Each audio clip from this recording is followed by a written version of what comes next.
Hi, I'm Ebony, and I believe that stories change lives, and everyone has a story worth telling. Sometimes, unfortunately, we let our self-doubt get in the way of us writing our stories and sharing our stories. So that's why I created Motivation to Write as a source of motivation and inspiration to help writers like you and me share our stories with the world. So I talk to the experts ranging from entrepreneurs to marketers to authors to therapists to psychologists who share their knowledge and their advice to help writers like you and me step into our full potential.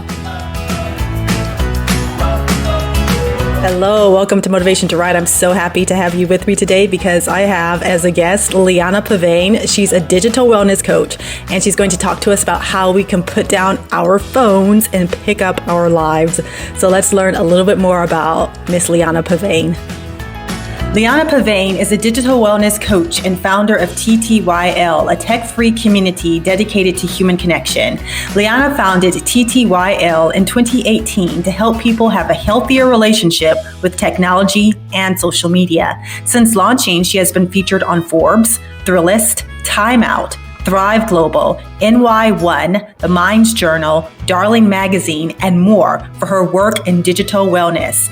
As a professional community builder, Liana believes in the power of unplugging and living in the present moment. Her tech-free events have been hosted at prominent spaces such as Athleta, Showfields, The Assemblage, Freehold, The Flower Shop, and Tijuana Picnic. When she's not hosting TTYL events, Liana is coaching clients on how to put down their phones and pick up their lives. I am so happy that Liana Pavane, is here with me, and I love this. You help people put down their phones and pick up their lives. Yes. I like that. Because a lot of writers, because I'm a writer, I'm a blogger, I'm kind of like stepping back into blogging. A lot of my readers are also bloggers or writers. And yeah, we are addicted to our phones and our computer screens, and we spend a lot of time on technology, and we like to work in isolation. So there is a lot of I feel dependency on our technology, and sometimes it comes at the expense of actually connecting, especially with other writers, let alone our family and friends.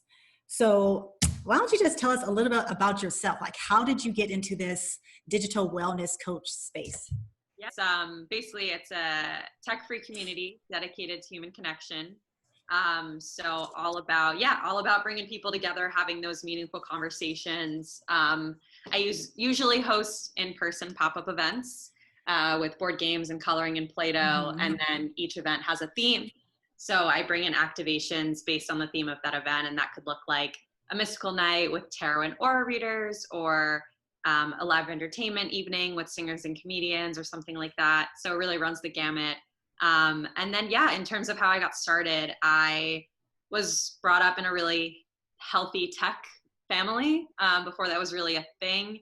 I don't think my parents really knew that was what they were doing, but it was really before the technological revolution really, evolved. There was no social media or anything like that. And my parents were like, we don't want you watching TV during the week. No video games.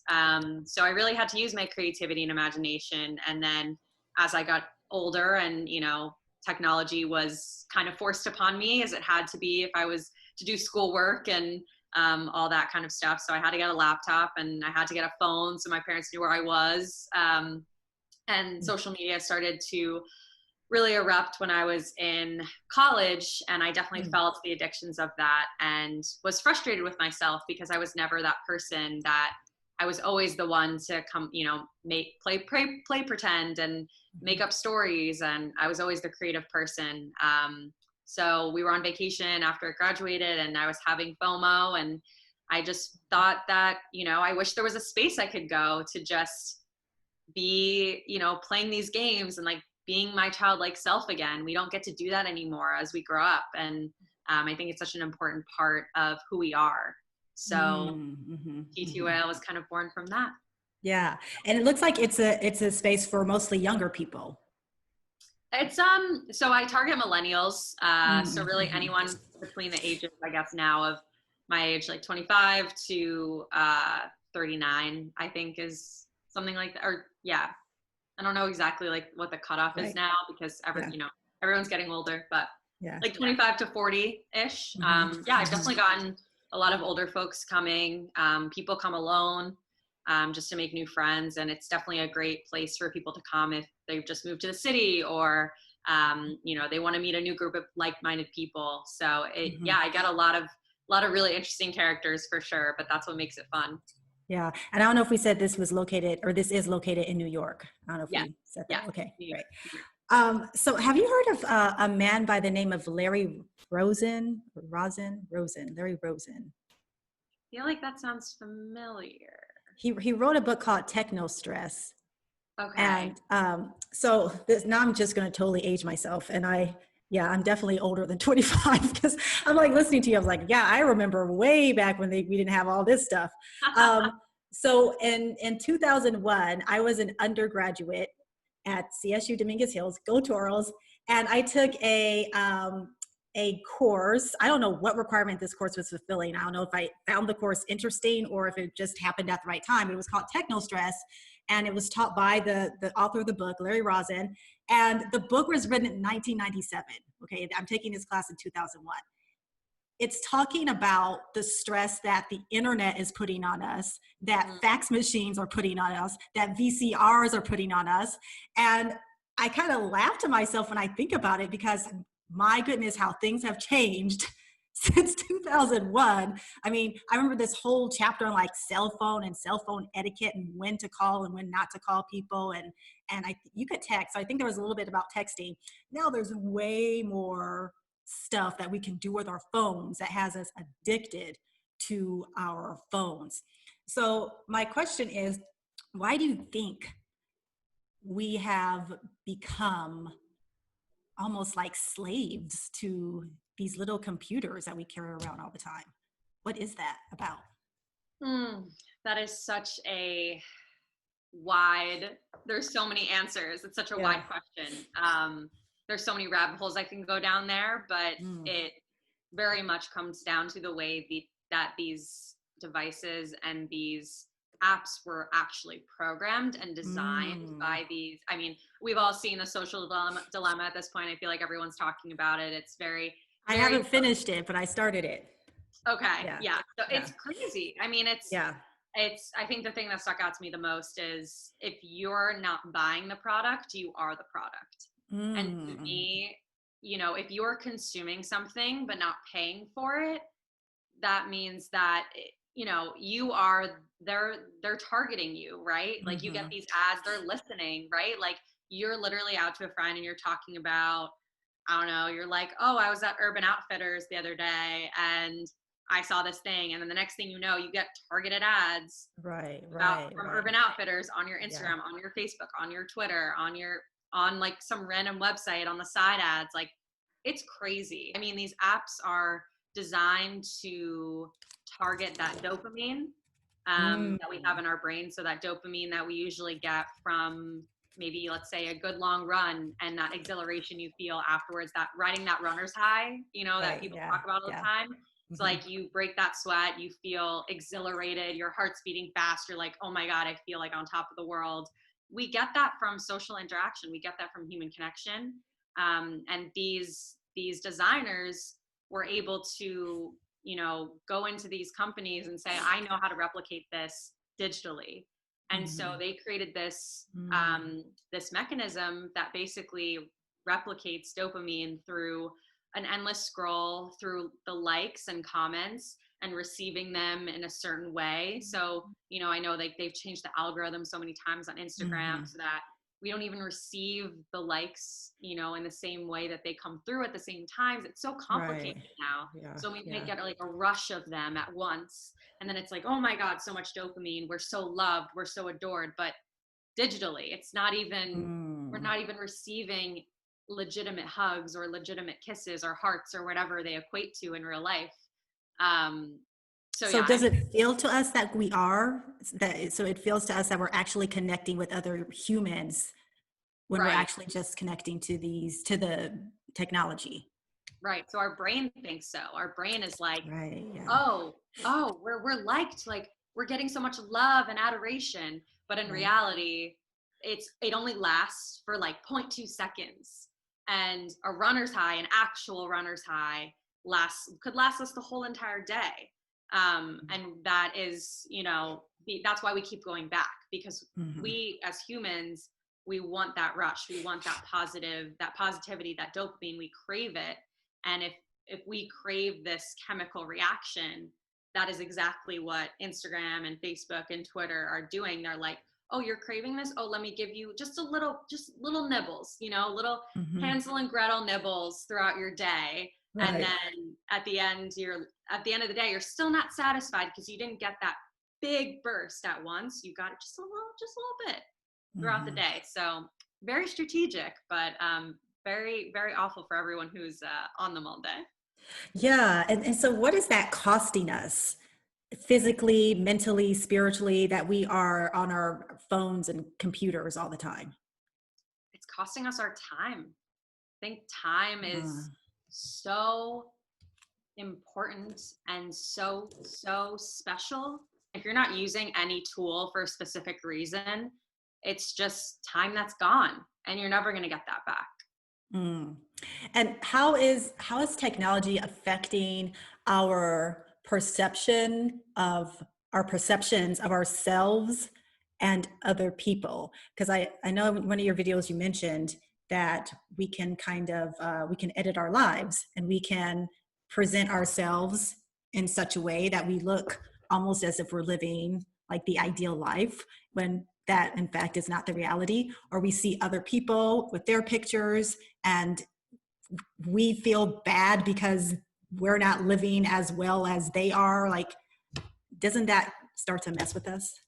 It does, for sure. Yeah. And that's a lot of what we call imposter syndrome, right? This idea that we don't believe we're good enough because there's a billion other people out there doing the exact same thing that we are. And I think this really stemmed, and this idea really came about a lot with, it's been around for a really long time, but I think people have really capitalized on it recently with influencer culture. And just this idea that you can be an influencer and essentially getting, it's not necessarily a pyramid scheme, but you get paid sponsorships and brands are paying you to market their product. Right. And then you get followers and you post these beautiful lifestyle photos of you, riding your bike on a beautiful villa in Italy, or, whatever it is. And you're traveling the world, you're in Bali, and people literally look to you and think, well, I don't have that. They look around their place and they're like, what am I doing with my life? I suck. I'm awful. I hate myself. Or I don't have that body, and it's just, it's kind of blown up, this idea of the celebrity and like the perfection of what Hollywood is. It's now everywhere. It's not just in US Weekly and People magazine that you have to go to a magazine stand or newsstand and actually purchase, but it's literally at our fingertips all the time, that we see this constant, the American idea of perfection, quote unquote, right? It's this preconceived notion that we have to look a certain way, act a certain way. This is the perfect life. This is the filter that you need to put on your life to make it look like it's essentially perfect to everyone else. But in reality, that's not at all what anyone's life is like. On the other end of that spectrum, though, I've noticed as a high school teacher that these students now watch, instead of primetime TV like I used to watch, like TGIF on Friday nights with, the Winslows. I can't think of the name of the show now, with Steve Urkel and all that stuff. Now they're watching these shows on YouTube where it's just that they take the most mundane things and they're so fascinating, like opening up gifts, or I don't know, just weird painting your fingernails. Just stuff that I would never as a kid think to be glued to a TV screen, or not even TV screen, a computer screen watching. It's just so strange to me. There's a lot of, I don't really understand the TikTok culture or any of that at all. It's definitely after me and after my generation. But yeah, it's fascinating to me when I do go on the app or, just to, like, see what the hype is about and like watch my friends' stuff. And not that my friends post them, but like watch their TikTok, if they have an Right, app. right. And like, yeah, none of my friends are really into that stuff, but like we'll watch and we're just like, we got sucked in too. Like we'll watch these people do like flips in the air, or, do really fun dances, or like make food, and we're Right. just, and then you realize like half an hour's gone by and you're like, what have I even watched? Like I could have been doing that myself. I mean, Right, it's right, right. just, it's crazy. So how can we begin to disconnect from all this and get our lives back on track? I think it really all comes down to wanting to bring back our hobbies and bring back the time, the things that really bring us joy into our lives again. So it's not just about um, posting the perfect picture and finding the perfect caption, but it's like, what can you be doing instead? Like, what did you love to do when you were a kid? And I think that's really what at the core, what my business model is all about, is like finding the things that brought you joy as a child and doing them now. I think as adults, we think that we can't do any of that stuff anymore. It's weird, or, oh, I can't, blow bubbles, or like play a Hmm. board game, or do a puzzle, or do arts and crafts. But in reality, that is going to help us thrive in our everyday lives. And it's going to make us happier and be more productive.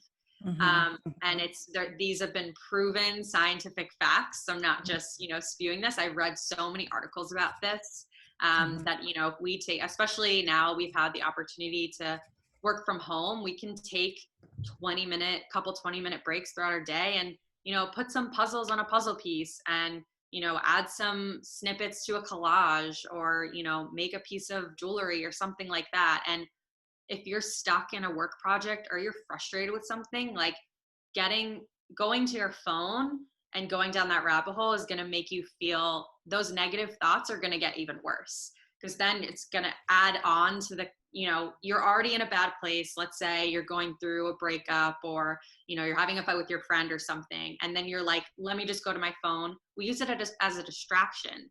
And I think doing these creative, very easy on the mind activities like arts and crafts, for example, allows our brain to take space and really process the problem without actually going towards a device and distracting ourselves. And then when we Hmm. go back to maybe, our work, or back to approaching the issue at hand and approach our friend, we have clarity. We've given our brain the clarity. But if we go to our phone and we open Instagram, we open TikTok, we're avoiding, and we're shutting that subconscious part of our brain down to really process the issue. And we're making it worse by seeing, getting into imposter syndrome, and then going, then it's not only I'm having a fight with my friend, or I'm breaking up with someone, or, work is really hard. It's, I'm not good enough. I'm not perfect. I don't look like that. And it's this downward spiral, instead of taking a breath, walking away, doing something you love, and then going, oh, wow, I see this now. I have clarity. I know how I need to proceed in this issue at hand. Hmm. And I think we really need to take more time to do that. So let's talk about friendships and social media, because a lot of people meet their friends via Facebook or Instagram, or like you meet someone on a dating app. Is it possible to develop a genuine friendship completely via social media without ever meeting each other face to face?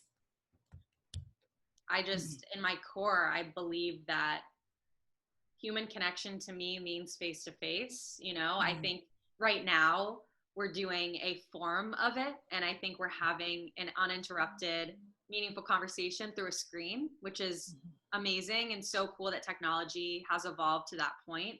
But it's not the same as if I would meet you in person and see your whole body and how you're sitting and how you react to what I'm saying. And just the whole, especially, when you go on a date, when you talk to someone online, it's like, okay, cool, you can have witty banter, and it's sexy and it's exciting, and then you meet them and they may be completely different, and then you get that added like, oh, are they leaning in, are they really interested in me, like what's our chemistry in person? And I think the chemistry, you know, it doesn't go across screen.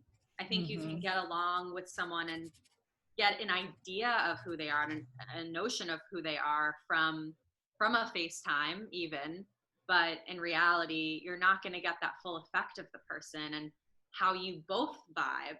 I mean, I had this experience where I connected with someone over virtually for a really long time. We were talking for months, and another member, has his own digital wellness company, and we were talking for so long, and we really got to know each other. We'd have these hour-long conversations over Zoom, and we met in person. I was like super excited, and I thought like, oh, I was like maybe attracted to this person, I don't know.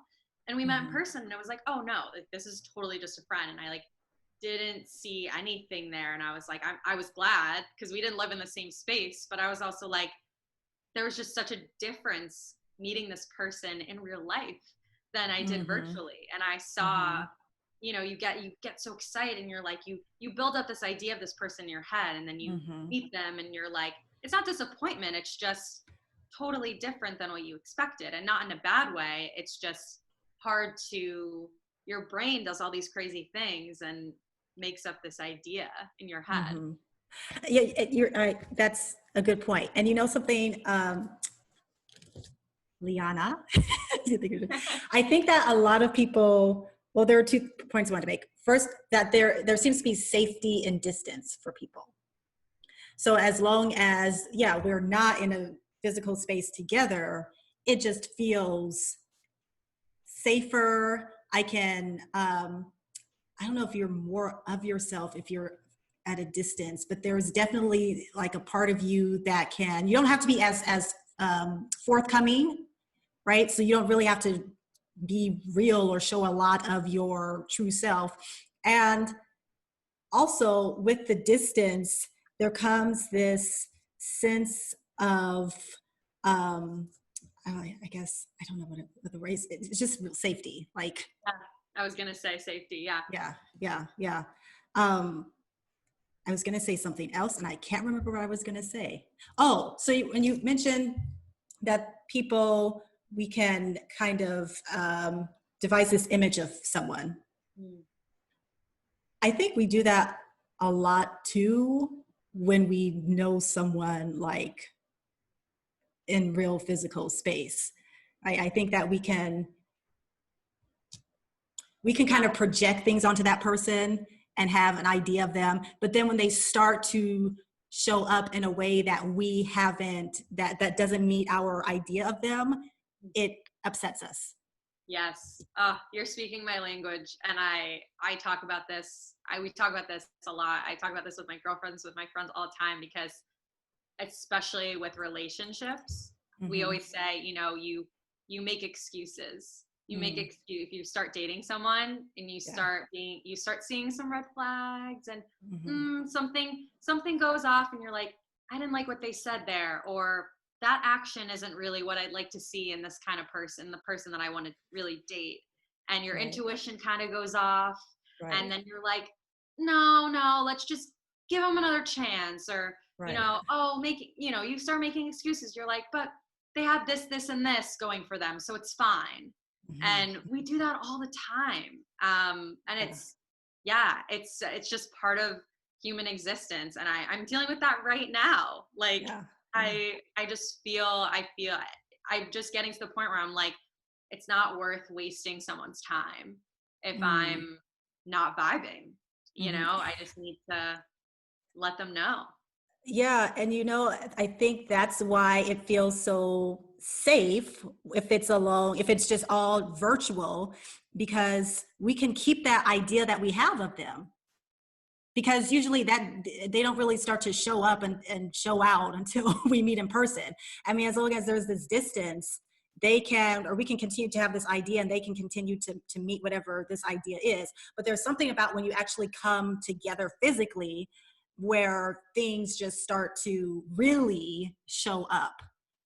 And so I think that's part of the allurement of just knowing each other via technology. Yeah, totally. I agree. Yeah. Yeah. So I want to start to maybe get some ideas on how, because I know you mentioned, what was the first thing you mentioned on how we can begin to disconnect? I forgot what you said because I asked Oh, that just question initially. incorporating our Oh hobbies. yeah. So Um, incorporate our hobbies. Um, is it possible, like, how do we get in touch more with our like spiritual self yeah, if we want to disconnect? it's a great question. For me, I love the power of journaling. I think Mm, writing and journaling, you know, when I say that, I think people get really, some people get turned off because they think, oh, it's going to be a dear diary situation. My right. Yeah. day, this is what Yeah. I did, blah, blah, blah. Putting pen to paper is so powerful and can have such a strong lasting effect on our mental health, and I really believe it's a form of therapy. It's a form of self Mm-hmm. therapy, a form of self Mm-hmm. care, because whenever I'm in a conundrum of any kind, I go to my journal and I let out whatever's on my mind. And for me, free form writing, which means no Mm-hmm. judgment, no crossing out anything, writing straight through for as long as you feel, or you can set a time limit, has really helped me just get out really what's going on in my gut. I'm a very, I think, all in my stomach. And I know a lot of people think with their heart Right. or their mind. But for me, everything is connected with both, and that all goes to my gut. So whenever Mm-hmm. I'm nervous, whenever I'm unsure, I get an upset stomach immediately. Right. And I Yeah. just know that something's off. Right. So for me, I love to just write it out. And maybe it looks like, you know, I know people write gratitude lists to remind Mm-hmm. themselves of all the things that they do have and the abundance that they do have in their lives. Mm-hmm.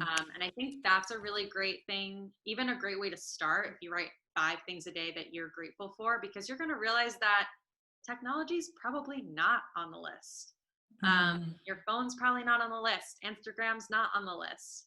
And it just really goes back to the simplicity of life and just, you know, your family, your friends, a roof over your head. I mean, literally simple things. Whenever I think of what I'm grateful for, I never, you know, yes, I have so many things that I cherish on my computer that I've created and built with my business. But if I lost it, I mean, I did lose a lot of documents recently. My computer got water spilled on it, and I have a new one now, and I Ugh. lost everything. I lost Ugh. everything from, you know, high school to now. Oh And my gosh, that makes I me want to start crying.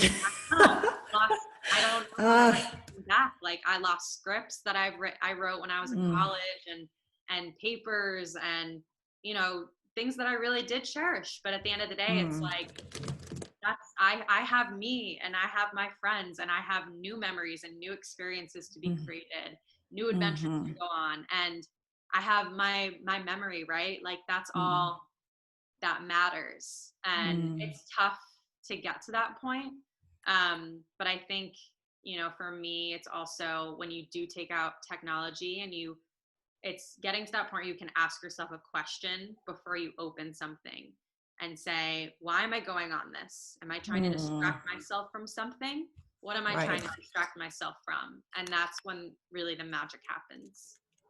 Yeah. So now you're starting to speak my language, Liana, because I am a fan. I am a true proponent of journaling. And I love, there are people that hate it and all kinds of different opinions on it. But I think that it is, as you say, it is really best, it's most effective if you free write. That's what I call it. That's how I teach, just writing without judgment, as you say, without self-editing. Just, I call it mentally vomiting on the page, because it is very therapeutic. And that's really what journaling should be. I think people have this idea of journaling, well, I'm going to get my pillows together and a glass of wine and get this very decorative book and I'm going to write beautiful prose. And that's not really, I mean, if that's what you want to make it about, that's fine. But it really should be about just spilling out whatever is on your mind.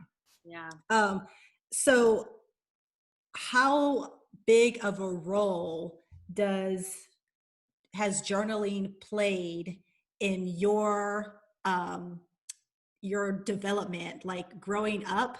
do you think journaling has played some part in like who you are today, as far as now this person who is like, we need to put technology down and really start to connect? Because when you're journaling, it's almost like you're connecting with yourself in some way. And so maybe that's something you kind of had intuitively within you, where like you just like connecting with yourself, with other people, and you know. Yeah, I I definitely think so. I started journaling actually as a kid because my sister did. My sister's 12 years older than me, and Mm. obviously automatically cool. So I just thought, ooh, my sister's doing this. This looks cool. I should start doing it. And of course, you know, the many journals I have from that time are day to day basic journaling entries. But as I got older, I really saw the benefit of free writing and just really being judgment free. I've definitely gone through periods of my life where I haven't journaled, and Right. you know, as everyone does, everyone ebbs and flows with I think a lot of things. Mm-hmm. But I've always come back to it, and I think I do because I do when I feel either I feel like very detached from myself or I feel very connected to myself. You know, when I'm Mm-hmm. trying to bridge that gap back and I'm going through a transitional phase in my life, I definitely have turned to it a lot during quarantine, more than I have in years. And I've written so much Mm-hmm. just because I felt like, you know, so much was happening and I was on shaky ground within myself. Mm-hmm. But now I go to it because I feel so centered and I want to get even closer to who my true self is. And I feel even more connected and I want to delve deeper and see what's going to be uncovered when I free write. Um, so I think it's just a beautiful practice, especially, and it's kind of a form of meditation in a way. I'm not Mm-hmm. really, I've delved in meditation and I definitely want to try it again. I'm always down to try it again. It's not my go-to form of, you know, getting into silence, but journaling has really kind of been that for me. It's just a way to get all the word vomit out of my brain Right. and away. Right. Yeah, yeah, yeah. And you know, I think it would be great if most like people who just are addicted to posting toxic stuff on social media without even realizing how toxic it is. Like for example, you know, Susie said something that ticked you off, so now you go on Facebook and write this diatribe on Susie. It might be best to journal that instead of posting it on Yeah. your social media and then causing this a hot mess because you didn't use the right tool to really process your feelings. That kind of brings me to something else that you mentioned. When we go and we post things on social media, we're usually looking for likes. And so we've kind of grown into this culture of like me, like me, like me. And if you're not liking me, then that just makes me feel even worse than I already feel about myself, right? And then you kind of, you know, find some other rabbit hole to go down on the internet. But can you talk a little bit about this like culture that we're living in and how that affects our self, our not even just our self-esteem, but our self-worth? Like Yeah, I how was we, gonna say yeah. self-worth. It's tough because I think, you know, I hope most of us are brought up in, and that's not true for everyone, I know, but a lot of us are brought up in a home where at least one of our parents are telling us that, you know, you're great, you can do anything. And I think that is, you know, that's kind of another Americanized thing. You know, Mm, I think especially with like the boomer generation, I know my parents were kind of brought up in that mentality of like saying to your kids, oh, you can do anything, you're awesome. Like even to our grades, like don't worry, you'll do better next time. And always, you know, giving us gold stars for everything we did, even if we didn't do that great. It's not like, mhm. oh, do better next time. It's like, okay, it's fine, like don't worry about it. And really coddling us. And the generation that is now raising their kids has instilled that, and is now, Mm, it's getting worse and worse. And it's not, you know, there's no more, I mean, there's always going to be competition, but mhm, it's less so that and more so um, thinking that you're the best always. And mm, that's, I think, where we struggle. And that's where, you know, if we see it's that nature versus nurture situation conversation. It's like, if we were brought up thinking this one thing so deeply, and it's so part of our being that we are the best and we can do anything, and then we see even our best friend receiving thousands of likes, or becoming TikTok famous overnight, or whatever it is, and we are like, but I'm great, what about me, I'm awesome, look over here, right? And we get, it's jealousy and that imposter syndrome and all of those awful things that start spiraling, because we were nurtured and brought up in this way to think that we're awesome. And that's not to say yes, we should be taught that we can do anything, but I think there should be a level of reality in there when you're being brought up by anyone, because I know that I was brought up that way, and I was a really hard wake up call for me to just be like, there are probably 1 million plus people out there, hundreds of millions of people, billion people out there that are just as qualified as I am. Right. And that's a hard pill to swallow. Right. Yeah, I remember, and when I was in college, one of my professors would say, she was I was a music major. She was one of the music professors. She'd say, "There's nothing special about being special." So just get over yourself with your singing talent. There's nothing special about being special. This reminds me of Twitter. That's my social media of choice. And I see on Twitter all the time people upset because no one's liking my post, or is anyone seeing my tweets? Why isn't anyone responding to me? And you can really feel the pain of these people that no one is seeing them. And I just remember something that Oprah, I think it was Oprah, used to say, or she probably still says it, everyone just wants to be seen.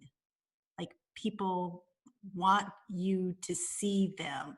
And I think that goes into a lot of this like obsession for the like culture. Sometimes you just want a like to know that someone is seeing you. And that might be why a lot of people are maybe attached to their social media. I mean, if you're a teenager living at home and you feel like you're not getting the attention you need from your parents, then why not just go on your phone and see if you can get a bunch of likes? But what's dangerous about that, I'm sorry, you're going to say something. What's dangerous about that is you can start to change into somebody that you don't want to be, just for the purpose of getting likes. Do you know what I mean? Like, that's a iffy line.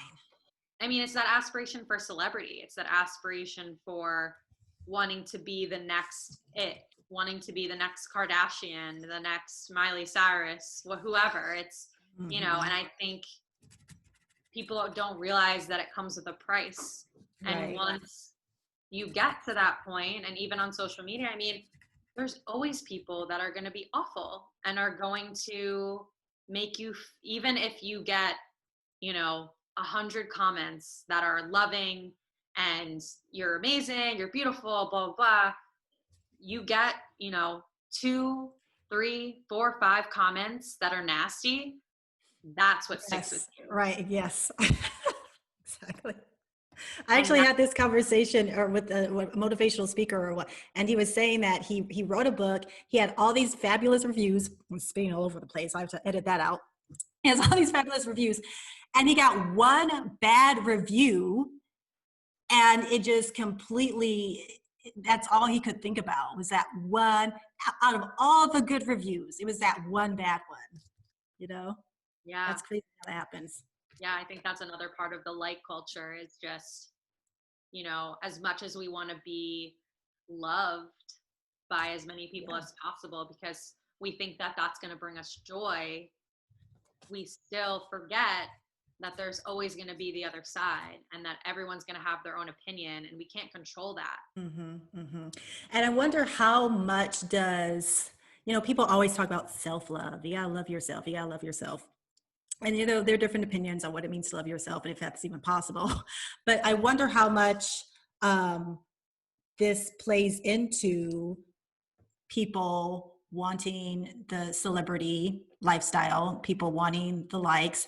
I mean, if you really had a healthy relationship with yourself, then you wouldn't want all of this stuff just for the sake of being perceived or loved or liked by other people, right? I mean, if you're really good with yourself, you don't need the accolades and the confirmation, affirmation of other people. Yeah. I think that all comes down to, this vicious cycle of, oh, we need, if you think of this wellness industry, right, that's booming about, it's supposed to be about self-care and mindfulness and getting in touch with yourself and connecting. And it's full of, meditation and, Himalayan salt rooms where you Right, can yeah. sit in and, all this crazy stuff that, acupuncture, whatever have you. Right. But in reality, it's like, it's like the wellness industry is telling us that we need something in order to center ourselves. We need to purchase something in order to center ourselves, because on the other side, the two biggest industries, the wellness industry and the technology industry is distracting us from wellness. And it is the complete opposite of wellness, and it is detrimental to our wellness. And then when we've had enough with this, we go, oh, look, here's a spa in my area that has somehow come up on my, targeted me on my Instagram. Let me purchase a day of self-care. And then you go here, but we need to be here. We need to say goodbye left and right. We need to say, okay, let me take the time and actually stop the distraction, stop distracting myself, or forcing myself to love myself by purchasing something, and actually sit with myself. And that is the hardest part. It's interesting because the way you described the wellness industry, I had never really thought of it that way, but it kind of reminds me of, the prescription industry, the medication. Like if you're watching, there used to be TV shows that it seems like every commercial was some type of ad for a drug that's going to make you feel better. It's going to make you happier. It's going to make you whatever. And so, yeah, we might put down the technology, but then we're picking up pills, or we're picking up the spa. Or now, I don't want to equate spa and pills, but I'm just saying that they can be distractions. They can serve as distractions. And so this idea of just sitting, and a lot of people don't like meditation, as you mentioned before. It's for some people, it's not for others. But the concept of just sitting with yourself in silence, I think that that's really hard for people, because when you get into that space of silence, all the thoughts are very loud, and you cannot really handle all of the craziness, because you want to tend to believe all the craziness instead of just realizing that these are just thoughts and they're going to pass. But it's just that being centered and being good with yourself scares people, because they have a tendency to get wrapped up in all of the craziness that's happening in their head. And that craziness is what keeps them attached to their phone, because the craziness is saying, you need to be on Instagram. You need to be checking what Sally's saying about you on Twitter, or whatever it is, right? Yeah, I agree. I feel like it just made me think that this kind of analogy of, when I walk through Times Square, that feeling of overwhelm of, oh my God, there's so many lights and there's so many people and there's that's how I feel every day in my brain, and probably how everyone feels in their brain. And then add on technology. Like, are you kidding me? It's like Times Square on steroids upstairs, like all the time. You're literally, think about it. You have 50, like at least 50 thoughts a second, or something crazy, right? Like, oh, like you have to pee, or what are you having as a snack, or what are you having for dinner, and I'm gonna cook this, and I need to set this timer for this thing, and blah blah blah. And then it's like, oh, but then Instagram and that's insane. And it's just crazy to me that we can think and do so many things in one day. But I always feel like whenever I get out of the city, whenever I go somewhere remote or go be in nature for a little bit, I've been taking trips up to Vermont a lot recently, and my uncle lives up there, and he's like the poster child of just like do it yourself wellness. He lives his life up there. He has a business, he has technology, but he has done this. He's been doing the same things for, I don't know, like 30, 40, 50 years. He's been perfecting these recipes and doing all this stuff, Wow. you know, doing his own research on things. And he looks 20 years younger than he actually is, and feels Mm. amazing, looks amazing. He didn't buy any product or do anything differently. He just lives his days, and he goes for long walks, and, you know, watches the sunset, goes to see sunrises. Like, whenever I get back from those kinds of trips, it Yeah. reminds myself of, you know, how special time is and how special nature is in the world. And like, it just reignites this feeling of like, wow, I'm so happy to be here and so happy to live. And I feel like if we just could remind everyone of that every day. Mm. Right. And you know, even that's beautiful. I love that. Just taking a long walk, refining your recipes, just very simple things. But for even for people that might live in the city and don't have a forest or whatever, I mean, you can just take a walk down your block and be aware of everything that's happening. I mean, it could be a lot at once, like a Yeah. cars honking and blah, blah, blah. But just the awareness, even the awareness of you taking the next step and the next step. How does the cement feel under your feet? How the blue, whatever. It's just the awareness is what matters, the being present in whatever environment or space that you're taking up. Yeah, totally. Yeah. Yeah. I can't believe we're almost out of time here. Oh, I did. So I want to ask you about completely unplugging, because we hear this all the time. Just unplug your technology. Is this something you practice? Maybe you turn off your technology for a few hours a day or an hour a day or whatever. yeah, I have specific, I guess, routines or habits that I do every day. So, and then every once in a while where I really feel this, it's tough for me to like fully pull away as a business owner. And Right. especially as a solopreneur, like I don't have other Mm. people to manage my accounts while I'm offline, right? Hmm. And I really don't go on much on the weekends or do anything really. But for me, when I really get to that point of like feeling overwhelmed, I will go on a full detox Mm. for a few days or sometimes a week. And I'll Mm. try to do this. I want to get better and like, you know, do it multiple times a year, but I definitely do it once a year, where I really go offline for multiple days or even a week at a time. And I usually coincide this with my vacation or something like that. But every day I really try to put my phone away at least an hour before I go to bed, you know, no screens, and really just do something analog. Love to read, wind down my day. And I always say a digitally well day really starts the night before. So Mm. being, you know, doing that the night before is setting you up for success in the next day. And when you know, I'm not perfect and I try my best to do this, but things happen. And, you know, a Right. friend will text me, I'll get in a conversation, and then it's like past my bedtime. But then I notice that it's harder for me to fall asleep at the time that I want because I've had that blue light exposure for too long. Right. Um, Right. Right. but what, you know, and then in the morning, same thing. I wait, I do my, you know, I usually like to be active right away. So workout, like go for a run, something like that. And then I am ready to, you know, once I'm fully ready and showered and ate and did all that stuff, then I'll check my email and my Instagram and all that stuff.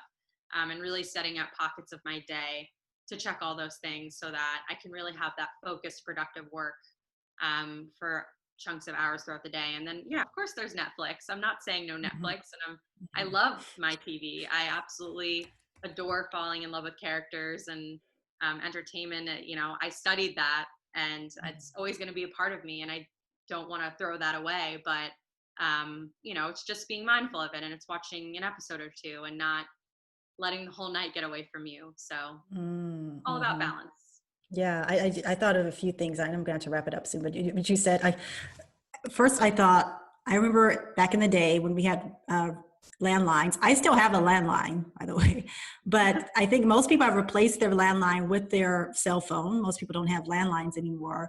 That adds a whole nother layer of stress because, yeah, even though I have a landline, I still keep my cell phone near my bedside. And unfortunately, it's like the first thing I do when I wake up. And yeah, it can cause a lot of stress. If I'm looking through my email first thing I wake up, or my Twitter or whatever.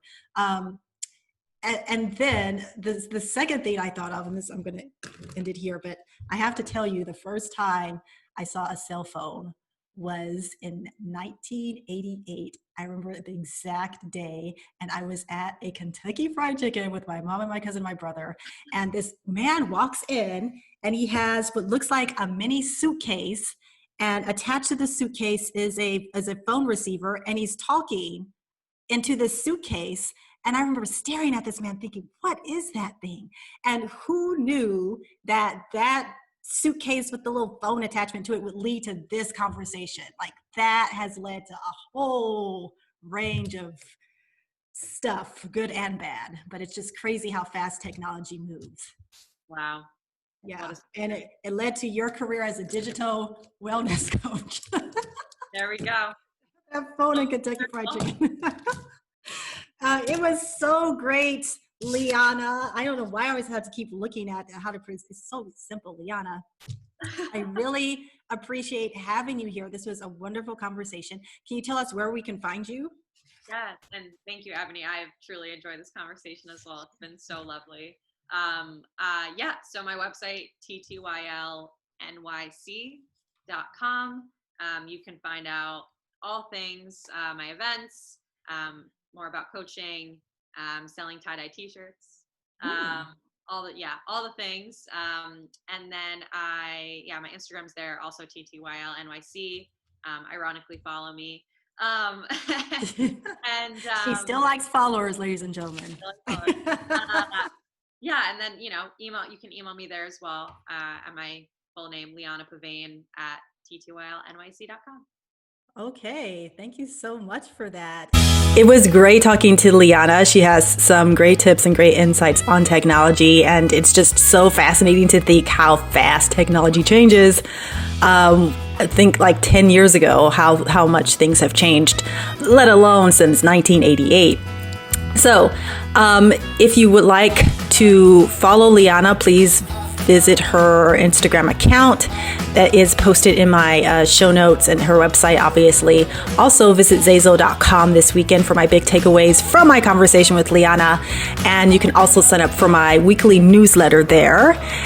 And yes, follow me on Twitter at Ebony Haywood, and follow me on Facebook and Instagram at Motivation to Write. And also, I just started posting my interviews on YouTube, so you can now watch all of my guests, or all of my interviews with my guests, on YouTube, and I will post that link in the show notes. And join me next Saturday for another fabulous conversation with a fabulous guest. In the meantime, please stay safe, and I will see you in a week. Okay, bye-bye.